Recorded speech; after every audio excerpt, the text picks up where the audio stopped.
noches, jóvenes. Buenas noches. Sean todos bienvenidos. A los que no han tomado asiento, por ahí todavía hay espacios. Aquí adelante.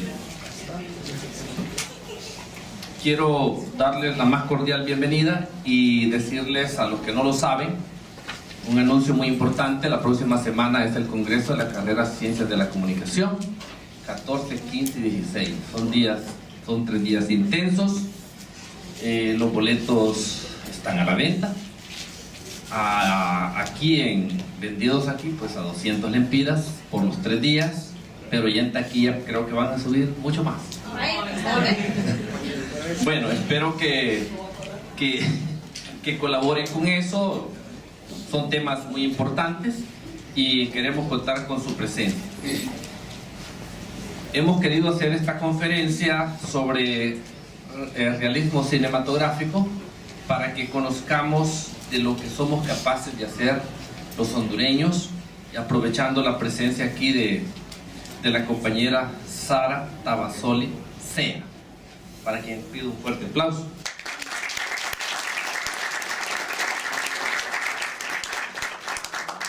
Muy puntual en la hoja de vida para que ella pueda luego dar a conocer lo que nos trae. Sara es bachiller en literatura graduada en París. Hizo su preparatoria de literatura también ahí en París. Hizo una licencia de estudios cinematográficos en el Conservatorio Libre del Cine Francés. También tiene una pasantía en producciones de cine. De igual manera, una maestría en estudios cinematográficos en la Universidad de Kent, ahí muy contiguo a Londres. De igual manera, tiene un doctorado en Historia y Filosofía del Arte, siempre en la Universidad de Kent. Dentro de sus planes inmediatos tiene publicar un libro sobre Honoré de Balzac y su influencia en algunos temas de la literatura. Pero lo más importante es que Sara Tabasoli nació en Honduras, en la ciudad de La Ceiba, de donde salió a los 5 años. Su padre de origen iraní, Mostafa Tabasoli, y su madre, aquí presente, Ondina Sea, ¿verdad?, de nacionalidad hondureña. Damos un aplauso. Así que aprovechemos la presencia de Sara por su paso en Honduras. Ella la dinámica va a exponer un momento, va a mostrar unas diapositivas, algunas producciones, y luego está dispuesta a todas sus preguntas. Sara. Muchísimas gracias al profesor Israel por haberme invitado a la Universidad de San Pedro Sula, que es muy bonita, por cierto. Y pues sí, ya saben un poco de mi biografía. Les diré el título de mi tesis doctoral al final de esta charla, porque creo que es importante compartir un poco cuál fue mi experiencia, cuáles fueron mis cuestionamientos durante ese proceso. Pues como les dije, soy hondureña, y después de más de 20 años de no vivir aquí, es un enorme placer poder compartir estas 2 horas con ustedes. Tuve el gran privilegio, como ustedes, de poder escoger el área de investigación que más me apasiona. No es fácil escoger, es todo un proceso, y a veces es difícil conceptualizar por qué tomamos un camino más que otro. Entonces, lo que voy a hacer hoy es, más que hablar del cine, voy a hablar del ser humano. Voy a hablar del ser humano y de la función del arte frente al hombre, frente a sus deseos y sus anhelos. Entonces vamos a hablar de literatura, de pintura y de cinematografía, porque todos esos artes pues están vinculados con la idea de la representación. Pues el cine me interesa por su interdisciplinaridad. No sé si han estudiado un poco la teoría cinematográfica, pero el cine es poesía, el cine es pintura, el cine es novela, el cine es teatro, el cine es arquitectura. Entonces, y sobre todo el cine es la realización de un sueño mitológico. Y ese sueño mitológico es justamente poder representar la naturaleza de manera completa sin la intervención del hombre. Pienso que dentro de mi camino hay algo muy importante que fue la añoranza a mi tierra, a Honduras. Y hay un proverbio budista, que dice que lo que te hace falta lo tienes que buscar dentro de lo que tienes. Y creo que retrospectivamente eso es lo que yo hice. Les voy a explicar por qué. Esto es, bueno, pueden ver es Valle de Ángeles en el departamento de Francisco Morazán. Ahí estoy junto a mi hermana grande, María. Y esto fue unos meses antes de que nos fuéramos a París por la primera vez. Y cuando veo esa imagen, lo que me inspira es muchísima armonía.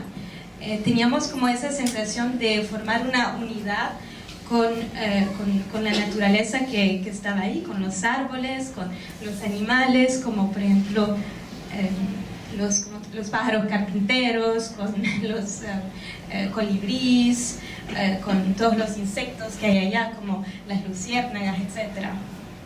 Entonces, creo que esa sensación de armonía yo quise como que buscarla en Francia, pero no la encontré tan fácilmente. Como lo pueden ver, en Francia era otro tipo de paisaje. Eran colores un poco más fríos y no había pues lugar para burros, para todos esos animales que tanto pues estuvieron presentes en mi imaginación y en mi infancia.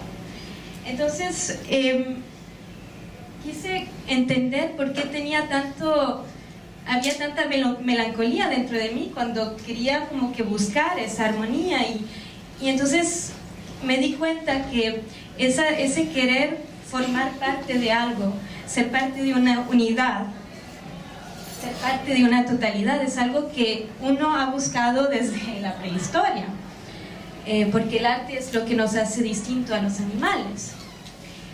Si uno va, por ejemplo, a Baja California Sur, en México, o a las grotas allá en Francia, uno puede ver que desde que en el arte paleolítico, este es pintura rupestre, que es sobre la piedra, los hombres ya querían grabarse dentro de la historia, querían como que salvar una huella del pasaje que tienen en esta tierra, y entonces empezaron a representar animales, a representarse con animales, y uno puede ver un cierto realismo porque uno reconoce las formas, uno sabe que tal vez ahí hay un reno, un bisonte, y uno puede ver a los hombres ahí con las manos hacia arriba, y también hay una cierta expresividad que muestra que hay una cierta conciencia de que hay un individuo detrás de esas representaciones.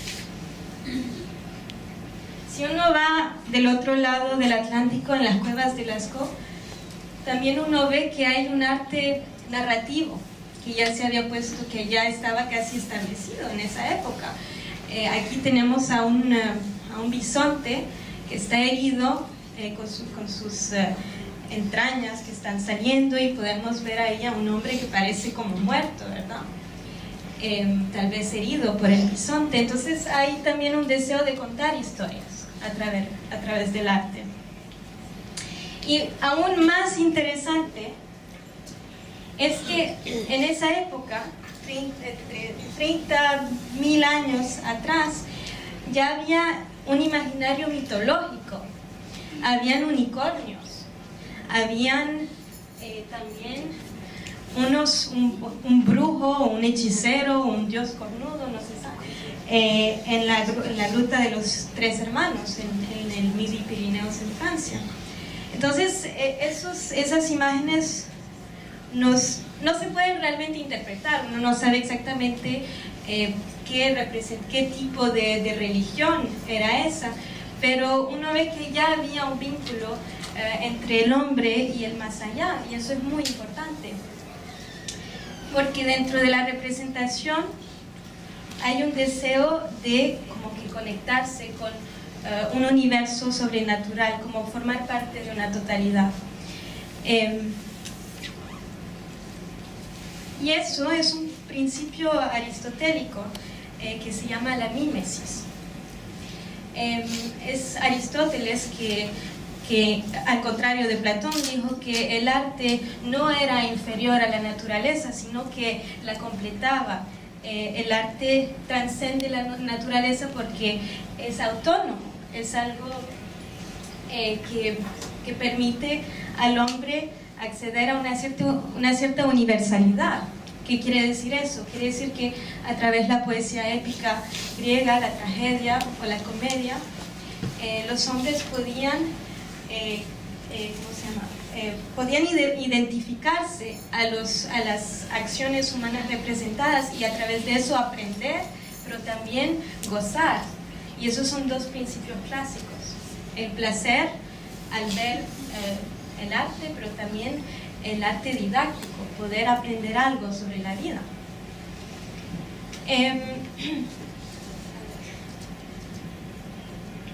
Entonces sí, me fui a Francia, regresemos a lo personal.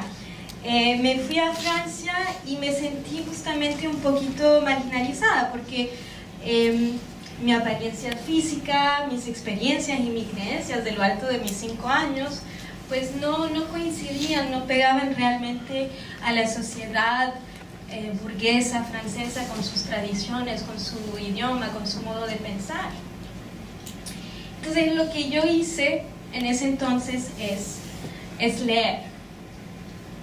Leí Zola, l'Assommoir, leí El Papa Goriot de Balzac, leí Madame Bovary de Flaubert, leí El sobrino de Rameau y Jacques el Fatalista de Diderot, leí Candido de Voltaire, Un amor de Swann de Proust, pero también La princesse de Clèves de Madame de Lafayette, Huis clos de Jean-Paul Sartre, Don Juan de Molière, L'étranger d'Albert Camus, Rhinocéros de Ionesco, Le diable au corps de Raymond Radiguet, Les fleurs du mal de Charles Baudelaire, Les planches courbes d'Yves Bonnefoy y también las contemplaciones de Victor Hugo, entre otros. Entonces, al poder leer toda esa literatura, yo quise como que no solo entender el idioma, pero que eran cómo uno podía entender esa sociedad, cómo uno podía pertenecer a esa sociedad a través de la representación literaria. Y la época que realmente más me fascinó dentro de todos estos clásicos fue la novela realista del siglo XIX. ¿Por qué? Pues porque en el realismo del siglo XIX pues hay justamente ese principio de imitación está muy presente, y lo que me gusta es que justamente que sea un objeto ordinario o que sea una persona ordinaria de clase baja o de clase media, siempre van a estar vinculados al movimiento de la historia, a los desarrollos de la sociedad a nivel tecnológico, industrial, económico, pero también van a encontrar sus equivalentes dentro de la mitología. Es ahí donde la particularidad de una persona va a estar proyectada hacia algo más grande, hacia un mito. Por ejemplo, Pigmalión, Don Juan, Orfeo, Prometeo, todas esas figuras mitológicas están presentes dentro de las vidas ordinarias de personas del siglo XIX. Y es un siglo justamente en donde empieza la modernidad en que estamos viviendo ahora, en donde justamente hay esa idea de capitalismo, de interés económico que está en juego, y donde la división social es algo muy importante. Y entonces ese universalismo de una cierta manera nos une dentro de una totalidad. Les voy a leer un extracto para que entiendan un poquito lo que quiero decir, porque tal vez es un poco evasivo. Entonces, este es un extracto de La piel de Zapa de Balzac, y es cuando el protagonista, Raphaël de Valentin, entra a una tienda de antigüedades y es así como describe una parte de esa tienda. A primera vista, los almacenes le ofrecieron un cuadro confuso en el que se amontonaba lo divino y lo humano. Cocodrilos, boas, monos disecados sonreían a los ventanales de iglesia, parecían querer morder los bustos, correr tras las lacas, trepar a las pendientes arañas. Un jarrón de Sèvres, en el que Madame Jacotot pintó a Napoleón, se hallaba junto a una esfinge dedicada a Sesostris. Todos los ámbitos de la tierra parecían haber aportado ahí algún resto de su ciencia, alguna muestra de su arte. Era una especie de vertedero filosófico en el que nada faltaba, ni la pipa del salvaje, ni la pantufla verde y oro del serrallo, ni el yatagán morisco, ni el ídolo tártaro. Y aún todos aquellos monstruos residuos estaban sujetos a 1000 accidentes de luz, por lo estrambótico de los reflejos debidos a la confusión de matices, al brusco contraste de claros y oscuros. El oído parecía percibir gritos continuados, la imaginación sorprender dramas incompletos, la pupila vislumbrar resplandores mal velados. Por añadidura, un polvillo pertinaz tendía su manto sobre aquellos objetos cuyos múltiples ángulos y cuyas numerosas sinuosidades producían los más pintorescos efectos. Es un poco, diría yo, barroco, hay muchísimo en esta descripción. Pero ¿cuáles son sus impresiones cuando leen esto?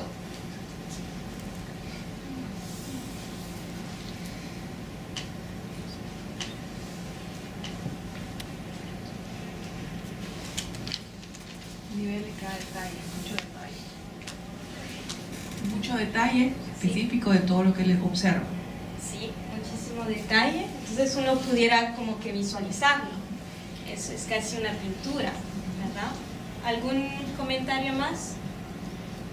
Historia. La historia. Según lo que dice, como la historia de todo el ser humano. Exacto. Desde Napoleón, o sea, ahí viene la Revolución Francesa. Sí. Y todo eso, entonces está queriendo decir que en un solo cuarto él puede ver toda la historia del ser humano. Exacto. Y justamente Balzac es el autor de La búsqueda del absoluto. ¿Qué quiere decir eso? Nos transporta a esa época. ¿Perdón? Nos lleva a esa época. Sí, sí, exactamente. ¿De esa época del siglo XIX o a otras? A esas, sí. Sí, entonces porque hay elementos contemporáneos, pero hay también elementos justamente de la antigüedad, por ejemplo el esfinge dedicada a Sesostris, que ha de ser una diosa egipcia, creo. Y también lo que dijo de la historia, de ese deseo de abarcar una totalidad histórica, pero también los reflejos de luz. Es algo muy importante. Él está detallando, pero también le está dando mucha importancia a la forma estética de ese cuarto, porque ahí habla de matices, de 1000 accidentes de luz, y de una cierta manera esto es muy cinematográfico.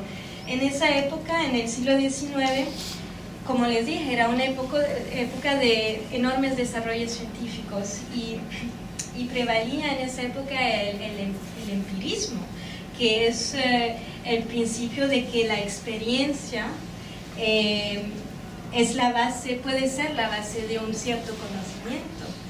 Y entonces ahí da como que varias perspectivas del cuarto, porque está también diciendo que la forma puede tener un significado, y eso es extremadamente moderno. Eso es un poco el romanticismo, casi modernismo de Balzac, que él está parando la narrativa para mostrarnos algo y realmente tratar de trascender la narrativa, de decir esto es pintura, lo que estoy diciendo es historia, es pintura, es poesía, es todo. Y eso es la fuerza para mí de la novela realista. Y en mis estudios, una de mi tesis principal, digamos, es que el cine es la continuación de la novela realista. El cine es solo otro medio que pues lo hizo mejor de una cierta manera, pero el cine cree, como Balzac, que a través del del desarrollo físico de una acción uno puede entender una interioridad, uno puede entender a un autor detrás de la imagen. Y eso es extremadamente importante, porque vamos a hablar justamente del cine en algún momento. Pero hay otro aspecto importante, es cómo él habla de los humanos. Este es un ejemplo de un asunto tenebroso. Es una de las primeros párrafos. Pequeño y grueso, diestro y ágil como un mono, aunque de carácter templado, Michu tenía un rostro blanco inyectado de sangre y al que unos cabellos rojos y crespos daban una expresión siniestra. Sus ojos amarillentos y claros estaban dotados como los del tigre, de una impenetrabilidad que contribuía a que la mirada del que los examinaba se perdiese sin encontrar en ellos ni movimiento ni calor. Fijos, luminosos y rígidos, aquellos ojos acababan por asustar. La oposición constante que existía entre la inmovilidad de los ojos y la vivacidad del cuerpo contribuía aún más a aumentar la impresión glacial que Michu causaba de pronto. Rápidos en este hombre, sus actos debían obedecer a un pensamiento único, del mismo modo que en los animales los actos de su vida sin reflexión obedecen únicamente al instinto. ¿Ven alguna relación entre el pasaje que les enseñé y este?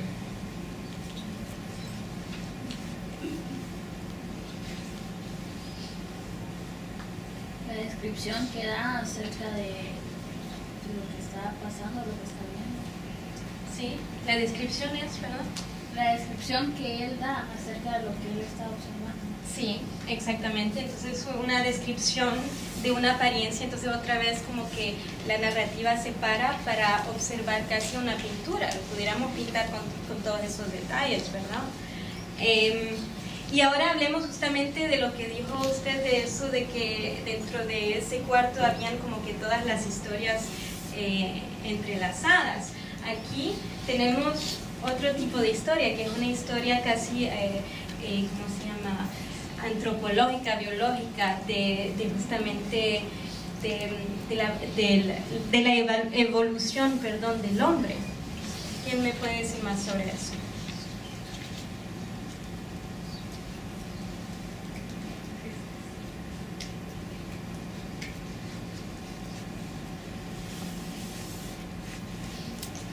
Bueno, sus comparaciones en este pasaje son, por ejemplo, se refiere a un mono, luego se refiere a un tigre, etc. Entonces, ese deseo de querer vincular cada suceso, cada evento a como una cadena histórica está muy presente ahí, porque el hombre en ese extracto es parte de una evolución, es parte de la naturaleza. El hombre no está disociado del animal, el hombre, sus instintos están ya casi predeterminados. ¿Lo ven un poco en ese extracto? Bueno, entonces eso es otro modo narrativo que fue inspirado por la ciencia de Lavater, que era un teólogo y un científico suizo que escribió un libro que se llama El arte de conocer los hombres por su fisionomía. Y es justamente un libro en donde él dice que uno puede entender una personalidad a través de los rasgos físicos de una persona. Este es otro aspecto que justamente el cine va a adoptar a través de todas las películas, que sean las mainstream de Hollywood.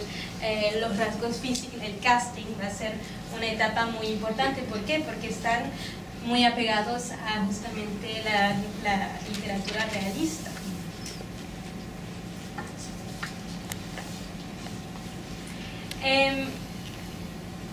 Como les dije, el cine se informa de la literatura realista, de todas esas influencias científicas que informaron los textos de Balzac, pero también de Flaubert u otros, y de la búsqueda, de la realización justamente mitológica de representación. Por ejemplo, en el cine de la posguerra, André Bazin él se opuso a muchas teorías del cine que decían el cine se tiene que demarcar de los otros artes, el cine tiene que permanecer mudo, porque si no, el cine se convierte en un teatro filmado y no queremos eso.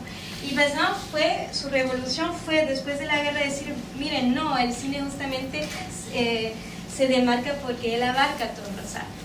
Y tenemos que valorar el aspecto sintético del cine, y eso es muy balzaciano de cierta forma. Y de la misma manera que Balzac habla de Prometeo, de Ícaro, de Pygmalion, André Bazin va a decir que el cine es la realización del viejo mito de Ícaro. No sé si saben cuál es el mito de Ícaro. ¿Sí? ¿Me puede decir? ¿Quiere decirlo o yo lo digo? Dígale usted. Bueno, me confirma si es eso. Bueno, pues el mito de Ícaro es, pues, el padre de Ícaro, que se llama Dédalo, era un inventor loco. Y le quiso hacer alas a su hijo a base de plumas de pájaro y las pegó con cera de abeja. Y Ícaro es justamente la imagen de la rebeldía, de la juventud. Entonces se puso las alas y al momento de saltar, cuando el padre le dijo, ten cuidado hijo, no te vayas muy lejos, él pues empezó a volar y quiso ir más allá que el sol.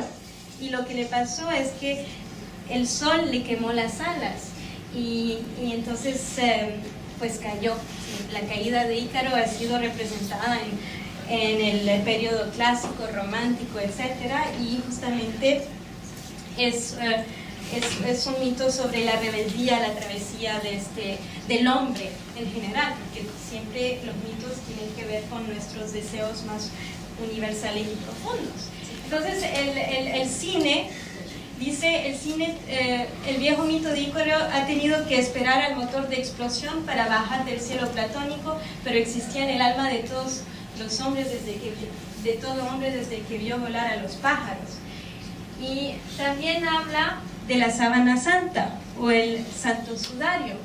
Díganme por qué el santo sudario de Turín tiene algo que ver con el arte cinematográfico. Puede ser considerada como una de las primeras fotografías. Perdón. Puede ser considerada una de las primeras fotografías. Sí, exactamente. ¿Y por qué se considera una fotografía? Y no una pintura, otro tipo de arte visual. Bueno, según esa teoría es porque esa imagen fue formada por luz y como la fotografía es referido a un arte que se trata de pintar con luz. Exacto. Entonces aquí la diferencia de la pintura con la fotografía es que tenemos al referente, tenemos una huella del referente. En el cine la persona no es la representación, sino que es la presentación de una persona en un tiempo que ya no fue. Entonces es como una huella, es el embalsamiento, se dice, embalsamiento. Y esa es la gran revolución del cine, es que puede capturar, indexar al referente como lo hace el santo sudario. Entonces el cine, según Bazin, tiene casi un valor religioso, porque esas personas existieron de verdad frente a la cámara, no como una pintura que es solo la representación de una persona. Y aquí lo explica mucho mejor que yo. El film no se limita a conservarnos el objeto detenido en un instante como queda fijado en el ámbar, el cuerpo intacto de los insectos de una era remota, sino que libera el arte barroco de su catalepsia convulsiva. Por primera vez la imagen de sus cosas es también la de su duración, algo así como la momificación del cambio.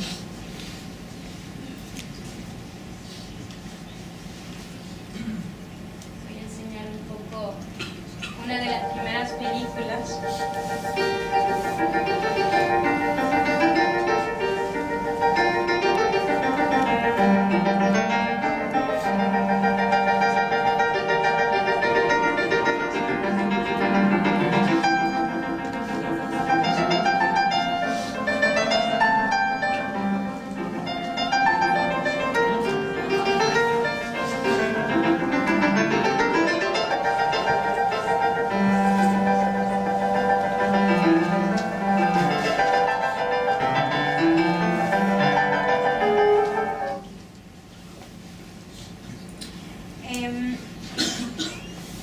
el cine en 1895, el primer año de nacimiento del cine, tenía un valor de documentación. Cuando lo crearon los hermanos Lumière, lo crearon y pensaron, sí, pero esto es solo una creación que va a pasar de moda. Como que esto es como que una gran realización científica, técnica, pero no va a durar. Y luego justamente fue Georges Méliès que fue un poquito más, como no astuto, un poquito pensó más en el interés económico de ese medio, y entonces empezó a verlo más como un espectáculo, y es ahí que realmente el cine narrativo nació y se hizo todo lo que ustedes ven. Pero lo que quiero enseñarles justamente es el poder, regresemos a esa idea del realismo cinematográfico de Bazin y de Balzac, y lo que quiero enseñarles es cómo en la época que después de la Segunda Guerra Mundial, cuando Europa se estaba reconstruyendo, el realismo cinematográfico fue muy importante, porque dentro de unas ciudades en donde el caos, donde los paisajes eran un solo caos, había como un deseo de salvación, y es ahí donde nació el neorrealismo italiano, en donde ellos quisieron documentar el horror de la guerra, la destrucción, la pobreza, la miseria, pero al mismo tiempo con un respeto hacia la naturaleza, hacia el lugar del hombre dentro de ese paisaje. Y les quiero enseñar este extracto para que vean un poco a qué tipo de realismo me refiero.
que pueden ver en este extracto es que las ruinas son las verdaderas ruinas de Berlín, justamente en 1948. Y a ver, tratemos de ver un poco cuál es el papel del paisaje aquí, en esta película. Sí. Yo de ahí más lo que se enfocó más en la escena, sino que cómo quedó el lugar. Me imagino que en esa época también lo de la guerra, me imagino que se inspiró más en eso y más en ver como lo de la religión que tiene, de lo católico. Muy bien. Sí, un valor de documentación, como vimos en el extracto de Balzac, en donde trata también de enseñarnos algo sobre la historia o sobre la evolución del ser humano. Ahí hay una función didáctica aristotélica que es, miren, a través de esta representación uno va a aprender sobre la sociedad alemana justo en los años posteriores a la guerra, a la Segunda Guerra Mundial. Y también lo que dijo usted muy correctamente es la búsqueda justamente de una salvación, de un vínculo con una dimensión divina, sagrada, que se ha perdido. Es esa idea de una unidad del hombre con la naturaleza que se ha perdido, es lo que forma esa melancolía del romanticismo, pero también del realismo, y eso es parte del modernismo, de todas las obras de arte que son muy críticas hacia la sociedad, hacia todas esas fuerzas económicas que traen tanta miseria, pues es porque hay una melancolía dentro del hombre. Uno quiere volver a esos años en donde uno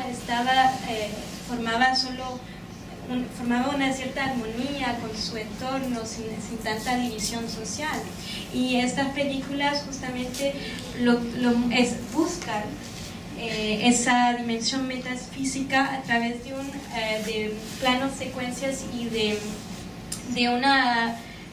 un montaje de planes secuencia, quiere decir de muy poco montaje, quiere decir que hay planos largos en donde uno puede ver y escoger qué es lo que uno quiere ver dentro de la imagen. Entonces no hay ningún deseo de manipularnos, hay un deseo de encontrar nuestra propia interpretación, y eso es muy importante, porque hay tantas interpretaciones, y de ese poder interpretar de maneras tan distintas un cuadro, una poesía, una película, pues es un acto poético, y es ahí donde el cine realmente se hace arte.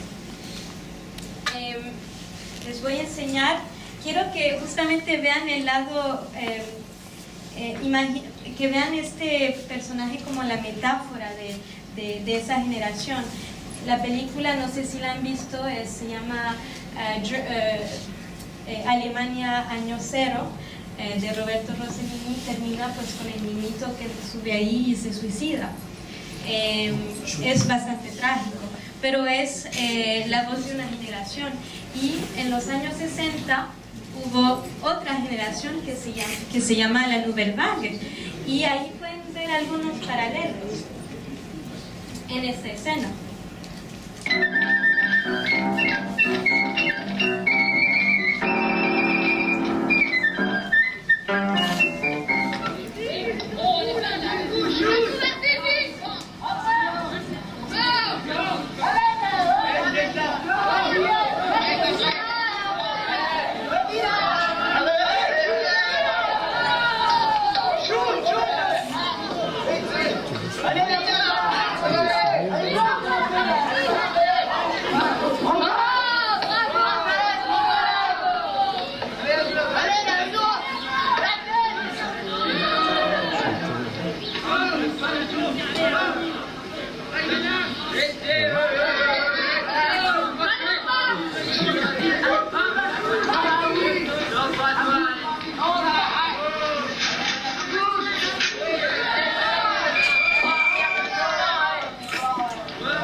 ¿Está?